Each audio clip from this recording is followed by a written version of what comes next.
Hi, this is James, and for today's video, I'm talking about the Billboard Hot 100, but specifically the top 10.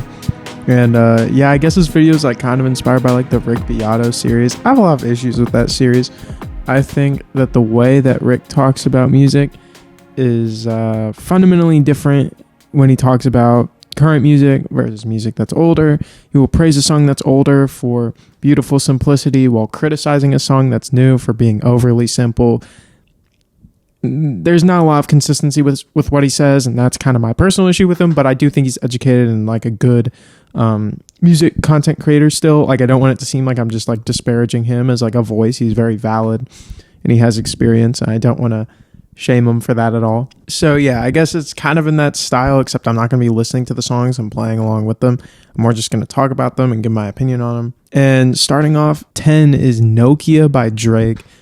This song has been on the charts now for, I think it says 16 weeks. Yeah, 16 weeks. That album feels older than that. Why does that moment feel like it came and went so quickly, but Nokia is the only thing that really stayed from that project? It's funny to me that the album is a collab with Party Next Door, yet the song that blows up and that is the only really song that people are like talking about from it is the one with like the least Party Next Door input possible. No disrespect to Party Next Door. I mean, I think he's like a good singer, but like, I don't know. This song is a Drake song, and like, it's weird to me because it's not for me. Like, I actually kind of like when Drake's like singing like this and just doing a pop song. This normally is a Drake song I'd like, but when it comes to this sort of sound, I'd rather just listen to a lot of stuff off of Views. Like, how is this any different from Feel No Ways, except it's less emotional and like Mambo Number 5? It's just the Mambo Number 5 Feel No Ways. And I'm like, I mean that like, I like Drake. Like, I like Take Care. I like Nothing Was the Same. I like If You're Reading This Is Too Late. I like Views. That being said, I didn't like Some Sexy Songs or whatever the album's called. I just thought it was mediocre. I thought the stuff that people were like praising it for were all things that like other artists do. Yeah, this is probably the most I'll talk about a song because I think it's the most interesting song for it to be in the top 10. The fact that it's 10 and not like top 5 is also kind of telling. But still, props to Drake for getting a hit off after the beef. People said he couldn't do it, and he did it. All right, Beautiful Things, Benson Boone. Benson Boone is not for me. This song is a lot like Flowers to me because Flowers and Beautiful Things are like massive in certain parts of America. And I should clarify, this is like the U.S. charts, but like Flowers dominated outside of a lot of markets that people normally talk about when talking about music. It dominated a lot in places that weren't big cities. And I feel like Beautiful Things, like just in general, when I'm like driving somewhere and I go through a small town, for some reason, every time I'm there and I'm like, if I'm eating in a restaurant or something, all of a sudden they're playing Beautiful Things or Flowers. Like, those are two songs that just dominate in that market. After that, Lose Control, Teddy Swims. This song is bad. I don't get why people like this song. People like praise the vocal performance. It's like this and like Rag and Bone Man. It's kind of like the same space that Jelly Roll now occupies. This is like great music if you're someone who doesn't listen to music, you know what I mean? Like, it's like they heard Chris Stapleton and said, what are all the annoying things that Chris Stapleton does? Because I like Chris Stapleton. I think he's a good artist. But they chose like all the things that kind of make Chris Stapleton annoying at times and just latched onto that. But I guess people like it, so who am I to judge, you know? Next is Die With a Smile, Lady Gaga and Bruno Mars. This is a good song. It makes me kind of miss Silk Sonic because that Silk Sonic era was a really great era. Like, I have a lot of nostalgia for that specific time period of listening to songs on the radios, like around the time where I was like starting to drive by myself, but like in that weird in between phase. So like I was hearing a lot of stuff on like radio, you know, in the back seat or passenger seat of cars and stuff. Silk Sonic, I love. This just reminds me of it. It's not as interesting to me as a lot of Silk Sonic stuff. I don't think it's a bad song by any means. I think it's like decent. Lady Gaga, I love when she sings in this way. I liked her new album, but I think when she does that more traditional style, like when she did the project with Tony Bennett, I think she's extremely skilled in that regard. And yeah, I like hearing her occupy that lane. Next is A Bar Song by Shabuzi. Now this song, I feel bad for it because of the discourse around it. I hate that the discourse immediately went into, oh, is this country or not? Yes, it's a country song. It is a country song by definition. I hate that there's any debate about it. I think we all know the real reason why people are even debating it. It's not exactly a secret. It's the same reason why Old Town Road was debated. That was a country song only after Lil Nas X came out.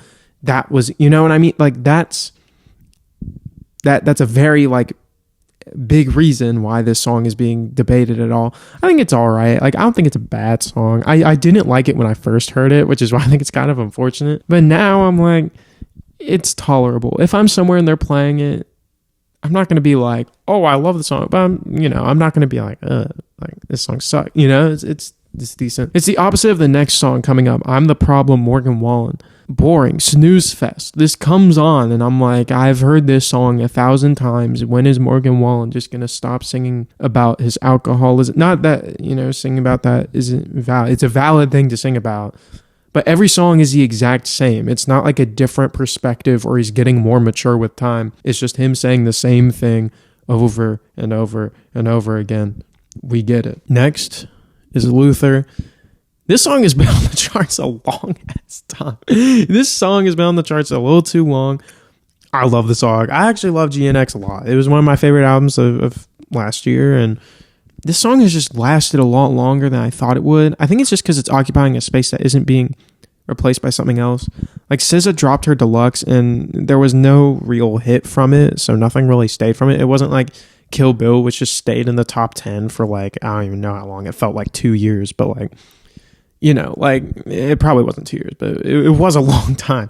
And now it's Luther is the new song that's kind of occupying that space where it's like, ooh, this is like the song from GNX you can like play in front of people, like people aren't going to get upset. And it's a great song. I don't want to deny it, but it is kind of in there not for a reason that I think is great. Like it's just kind of there to occupy a missing space. Next is Morgan Wallen again. Of course, I happen to choose the week that Morgan Wallen is big, the week after his album dropped or whatever. I don't like Morgan Wallen.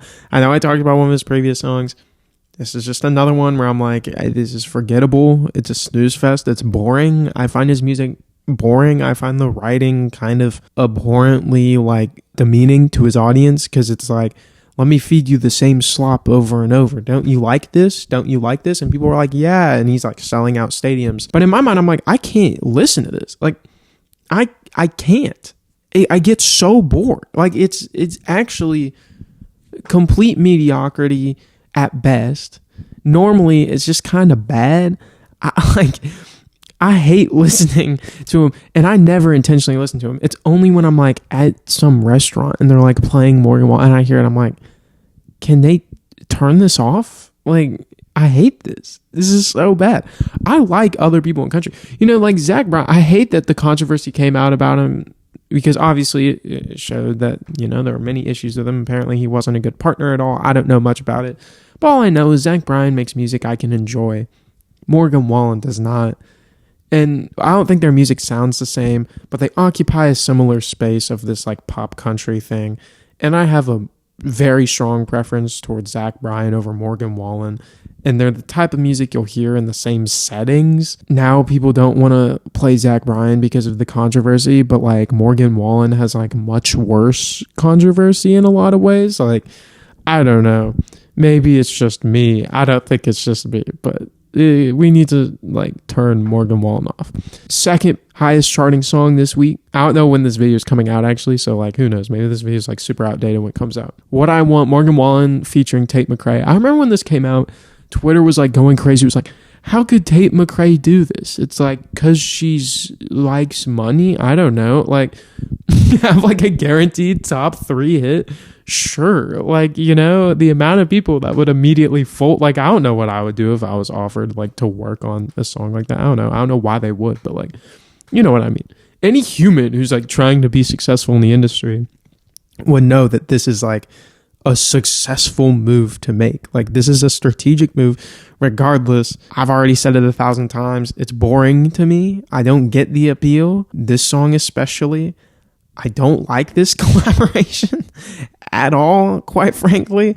It's pretty bad. Like, I don't know what people are hearing that I'm not hearing. I don't like it. I don't get it. Maybe someone will enlighten me on why it's actually, some great piece of art. And even then, it doesn't need to be a great piece of art for me to enjoy it. I just think it has to be something. Is there like any substance?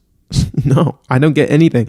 Like, I'm tired of this fake emotional pop country thing where it's like, it's not convincing. It's not convincing to me at all. Everything feels very redundant. Finally, with the number 1 spot, this song has completely confounded me. I wanted to make this video because of this song and because I was so confused by it and how much of an anomaly this feels like.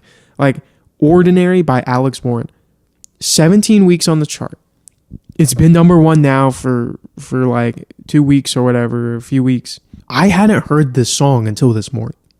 And it was when I saw someone post a video or like tweet something like, did anyone actually listen to this number 1 song? Is this the most like nothing number 1 song of all time? And honestly, I'm like, it is. It's been on the chart for 17 weeks and I only heard it this morning. I listened to like I listen to like pop music. Why am I not hearing this? And it's not a good song either, which makes it so much weirder. Why people are listening to this song? I don't get it. It's like, the last Hozier album was funny to me because it felt like a complete step in a direction that I don't like for Hozier. This is like that step, and then mixing it with like the overproduced, like current generic pop like way of producing. Look, if people enjoy this, I want to clarify with this list. I know this will probably reach an audience that doesn't like my opinions, or maybe they do, who knows. But like, I don't feel like it's controversial for me to say like this song is like everything I kind of don't like about like Imagine Dragons and like One Republic. It's like, I get that it's like catchy, sure. That doesn't make it a good song. Like, I don't get why people are streaming this. I don't get it. It's not emotional to me. Maybe it's just me, and maybe the work I prefer that displays emotion is just different. But this is a nothing burger of a song. It's absolutely nothing. And it's masquerading itself as like some sort of grand song. You know what it is? It reminds me of like the first Florence and the Machine album. It's like someone listened to that and said, "This is almost Kate Bush. Let's take all the Kate Bush out of this and take that weird, naturey big reverb drum thing, and then mix it with some Lumineers, but like the poorly written Lumineers stuff, and like then make it Imagine Dragons." And even then, like, it's lacking the fun. Like, at least Imagine Dragons, like, I don't like it, but it's fun music. Like, you can't deny it's like not trying to be something it isn't. It's not like pretending to be deep. It's not pretending to be like some super artful expression. It's just like big drums and someone screaming. This is just like lacking all of that potential fun, and is just like there. I feel like I'm hating on this song too much, because in all honesty, I'm ambivalent to it. I'm ambivalent to like most of the Morgan Wallen songs on here. I'm ambivalent to a lot of the songs on here. But I feel like that's like the main problem with the charts, right? It's like the fact that someone can feel neutral and that's a negative characteristic, you know what I mean? Like about the music. It's just very telling about the way people are like streaming now. And like it takes a song that is just so neutral. You can play it in any setting. Like the most lowest common denominator music. Stuff that won't get people to walk up and turn it off. That's my thing with Morgan Wallen. I feel like he's so boring that like it's more just people aren't going to turn off the song because it's boring. Like they don't have a feeling about it. Like I remember when I Had Some Help was on the charts for a long time. That song was so bad. Like it was the most dull song. I didn't get why people liked it so much. Like I got that it like the one like the chorus, I Had Some Help was like a catchy line the way it was sung. But do people really listen to a 4-minute songs or a 3-minute song just so they can hear like 3 seconds or 2 seconds in the chorus? I guess it's just like the TikTok effect, right? Everyone needs just that like little piece of a song. Like there's gonna be people who view songs as like long form media because they're so used to hearing just like 15 seconds or 10 seconds or less on TikTok. I guess that's the new wave, right? Just like make it filler except for the 3 seconds of good. Who knows if that's actually what they were thinking when making a lot of these songs. I'm surprised. What was that Addison Rae song that came out recently? I thought that was decent. I'm surprised that's not on the charts, you know? I didn't think it was like amazing, but I thought that was like, it made sense as a pop song, that single that she released, you know? I don't know. Maybe it's just me who thinks that this feels like a low effort streaming week. Maybe that's it. Just motivate people to stream higher quality pop music, and it'll, all of a sudden the charts will be better. All right, this video was way longer than I meant it to be. I wanted this to be a short video, but I just yapped the whole time. I don't know. Check out my music. I know I'm very critical in these videos. Regardless, if you liked what I said, like the video, subscribe, whatever. Yeah. What are your thoughts on these? I hope I didn't offend anyone. Yeah, if I insulted an artist that you like, or if I said a negative thing about a song you like, I'm sorry. I don't like good music. You know what I mean? I listen to bad music all the time. So yeah, take what I said with a grain of salt. Thanks for watching.